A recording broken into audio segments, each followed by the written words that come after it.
Magandang araw. Ang pag-aalaga sa ating mental health ay kailangang holistiko. Sa susunod na video, tatalakayin natin ang mga karaniwang non-pharmacologic management na maaaring makatulong sa pag-alaga sa ating kaisipan at damdamin. Pag-uusapan ang tungkol sa good sleeping habits, grounding techniques, at safety plan. Good sleeping habits. Bakit importante ito? Ang pag-alaga sa tulog ay kailangan para sa pisikal at mental na kalusugan. Lahat ng tao ay makakakuha ng benepisyo kung ang tulog ay maalagaan. Ang maayos na tulog ay nakakabuti sa memorya, atensyon at pagkatuto.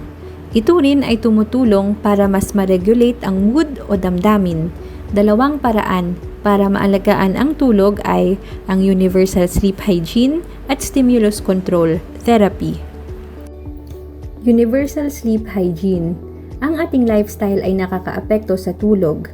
Maaaring marami tayong behavior na nakakasira sa pagtulog tulad ng paiba-iba ng oras ng tulog, pagkonsumo ng labis na caffeine o pagkain ng sobrang dami bago matulog. Ang mga gawaing ito ay nagpapa-hyper ng ating nervous system o nagsisira ng circadian rhythm or biological na orasan na siyang nagiging sanhi ng problema sa tulog.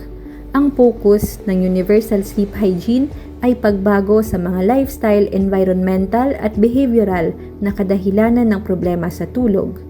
Maaaring mahirap baguhin kaagad ang itong mga bagay. Kadalasan, pwede tayo mag-concentrate sa isa o dalawang bagay muna na gusto nating baguhin. Ang mga sumusunod ay ang mga dapat at hindi dapat gawin sang-ayon sa universal sleep hygiene. Mga dapat gawin or do's. Panatilihin ang regular na oras ng tulog at gising. Kung gutom, kumain lamang ng magaan na snack bago ang bedtime. Panatilihin ang regular na exercise schedule. Bigyan ang sarili ng isang oras para mag-slow down or wind down bago matulog. Kung nag-aalala sa isang bagay bago matulog, isulat ito sa papel at alalahanin na lamang kinabukasan. Panatilihing malamig, tahimik at madilim ang kwarto. Mga hindi dapat gawin or don'ts. Umidlip sa hapon. Tingnan paulit-ulit ang orasan para makita kung gaano kalala ang hirap sa pagtulog. Mag-exercise bago ang bedtime. Manood ng TV sa kama kapag hindi makatulog. Kumain ng heavy meal bago bedtime. Uminom ng kape sa hapon at gabi. Manigarilyo o uminom ng alak kapag hindi makatulog. Kumain sa kama. Mag-exercise sa kama. Mag-cellphone, laptop, tablet o magbasa sa kama. Stimulus control therapy. Isa pang pwedeng gawin para tulong sa pagtulog ay ang stimulus control therapy. Ito ay isang klase ng pagde-decondition sa katawan para maiwasan ang mga bagay na karaniwang nauugnay sa hirap ng pagtulog sa gabi. Sa pamamagitan ng stimulus control, sinasanay natin ang katawan sa mga stimulus or cues na magsasabi o maghihikayat sa atin na matulog na. Ang mga sumusunod ay mga instructions ng stimulus control therapy. Number 1, humiga lamang sa kama kapag inaantok na. Number 2, gamitin ang kama para sa pagtulog lamang. Huwag gumawa ng ibang bagay sa kama tulad ng pagkain, pagnood ng TV, pagbasa o paggamit ng telepono. Number 3, huwag humiga sa kama at mainis kung hindi ka makatulog. Huwag panoorin ang oras kapag hirap makatulog sa gabi. Kapag hirap pa rin makatulog, tumayo sandali, pumunta sa ibang mapayapang lugar at hintayin na antukin ulit. Ulitin ito paulit-ulit as needed hanggang sa maantok. Number 4, panatilihin ang regular na oras ng pagtulog at pagising araw-araw. Iwasan ang pag-idlip sa umaga at hapon. Kailan tayo dapat magpakonsulta? Kapag tuloy-tuloy ang problema sa pagtulog o kung hindi gumagana ang mga techniques na nakasaad o kung ang hirap sa tulog ay may kasabay na ibang sintomas tulad ng matinding kalungkutan o pagkainis o may kaakibat na itong mga nanggugulo sa isip o mga bumubulong, Maaaring magpa-check up sa mental health professionals or tumawag at magpa-schedule sa aming section para magpakonsulta. Grounding techniques. Ano ang mga grounding techniques? Kapag tayo ay naharap sa stressful na sitwasyon o kapag natitrigger ang anxiety, pwedeng mag-freeze ang ating mga katawan at tayo ay nahihirapan mag-react. Para ma-distract ang ating mga sarili sa mga hindi kanais-nais na pag-iisip, maaaring gamitin natin ang mga grounding techniques. Ang grounding techniques ay mga gawaing tumutulong sa tao upang maging konektado sa kasalukuyang sandali. Ginagamit ang mga ito para magpababa ng stress at panatilihing kontrolado ang sarili. Mga iba't ibang grounding techniques na tatalakayin natin ay ang mga sumusunod: deep breathing exercises, 5-4-3-2-1 technique, naming categories, body awareness, at soothing grounding techniques. Deep breathing exercises. Ito ang mga steps para sa deep breathing exercises tulong sa pagpakalma. Number 1, maghanap ng tahimik na lugar. Number 2, huminga ng malalim daan sa ilong sa loob ng 5 segundo. Number 3, ibuga ang hangin sa bibig ng dahan-dahan sa loob ng 5 segundo. Number 4, ulitin ang prosesong ito hanggang maging kalmado. 5-4-3-2-1 techniques.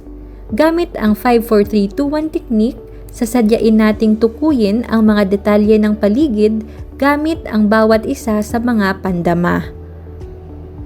Gamit ito, mas napupuna ang maliliit na detalye na kadalasan ay hindi natin napapansin, tulad ng malalayong tunog o ang pakiramdam ng mga ordinaryong bagay. Bilang resulta, mas nagiging konektado tayo sa kasalukuyang sandali.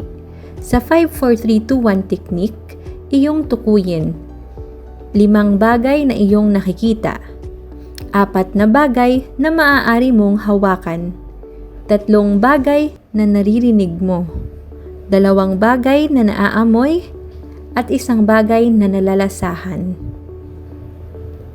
Naming categories. Pumili ng kahit anong kategorya ng bagay, tingnan natin ang mga sample categories na naka-flash at magbigay ng pangalan ng mga bagay na pasok sa kategoryang napili. Subukang mag-isip ng kahit gaano karaming bagay hanggang maaari. Gamit ang itong technique, mas nakaka-focus tayo sa kasalukuyan. Body awareness. Ang body awareness technique naman ay nakakatulong ibalik tayo sa kasalukuyang sandali sa pamamagitan ng pagbaling ng ating focus sa mga bagay na nadadama ng ating katawan. Sundin itong mga sumusunod na hakbang. Huminga ng 5 beses, inhale sa ilong, exhale sa bibig. Ilapag ang magkaparehong paa sa sahig. Igalaw ang mga daliri sa paa paulit-ulit at pansinin ang sensasyon na dulot nito. Ipadyak ang pangapaa ng ilang beses. Ibukas-sara ang mga daliri ng kamay at ilabas ang tensyon. Ulitin ito ng 10 beses. Idikit ang mga palad ng may tensyon. I-hold ang ganitong posisyon sa loob ng 15 segundo. Pansinin ang tensyon ng mga kamay at mga braso. Ikiskis sa isa't isa ang mga palad. Pansinin ang tunog at sensasyon ng init na nadudulot nito. Itaas ang kamay na parang nag-aabot papuntang langit. Mag-stretch ng ganito sa loob ng 5 segundo. Ibaba ang mga kamay at mag-relax. Huminga ulit ng 5 beses at pansinin ang pagkakalma ng katawan. Soothing grounding techniques. Mag-isip ng mga bagay na nakakapagpaginhawa sa iyong damdamin para maibaling ang isipan sa mga di ka nais-nais na bagay. Maaaring isipin ang mga sumusunod. Number 1, i-imagine ang mukha ng isang tao na minamahal mo o i-imagine ang kanyang boses at kung ano ang kadalasan niyang sinasabi para mapakalma ka. Number 2, mag-isip ng isang paboritong lugar.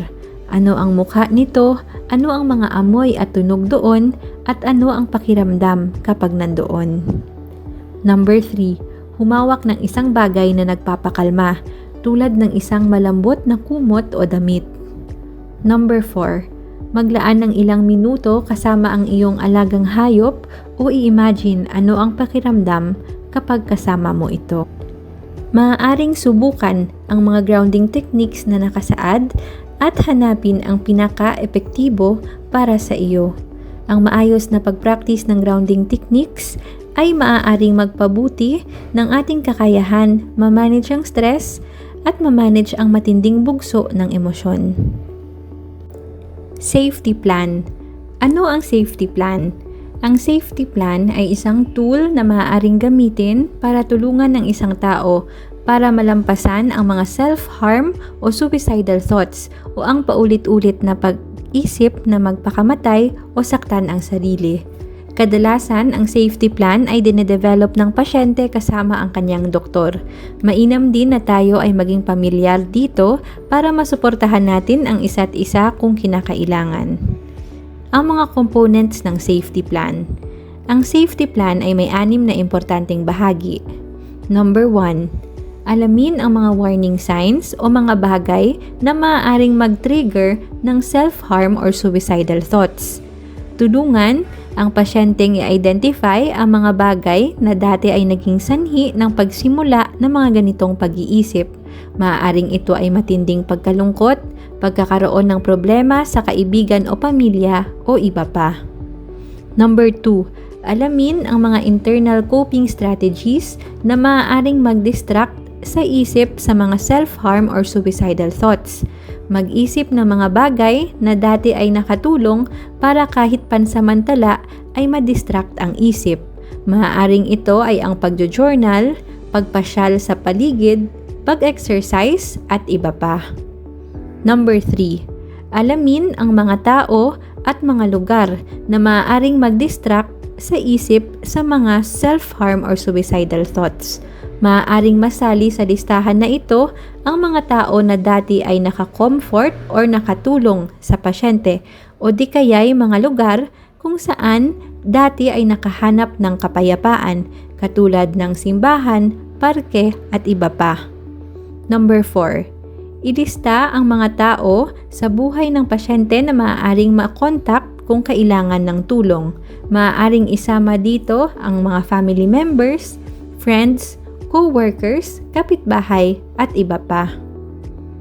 Number 5. Ilista ang mga mental health professionals o hospitals na maaaring lapitan kung kinakailangan ng tulong. At number 6. Alamin ang mga bagay na pwedeng gawin para mapanatiling ligtas ang environment at mailayo ang mga bagay na pwedeng makasakit. Kailanganing ilayo ang lahat ng mga posibleng sharps, lubid, baril o kung ano pa man na pwedeng gamitin para saktan ang sarili. Ang pagkakaroon ng handang safety plan ay maaaring makatulong sa isang tao para mas ma-manage ng mabuti ang mga self-harm or suicidal thoughts. Sa video na ito, ating tinalakay ang number 1, good sleeping habits, number 2, grounding techniques, at number 3, safety plan. Mga karaniwang techniques na kaakabay ng posibleng gamutan para matulungan maalagaan ang ating mental health.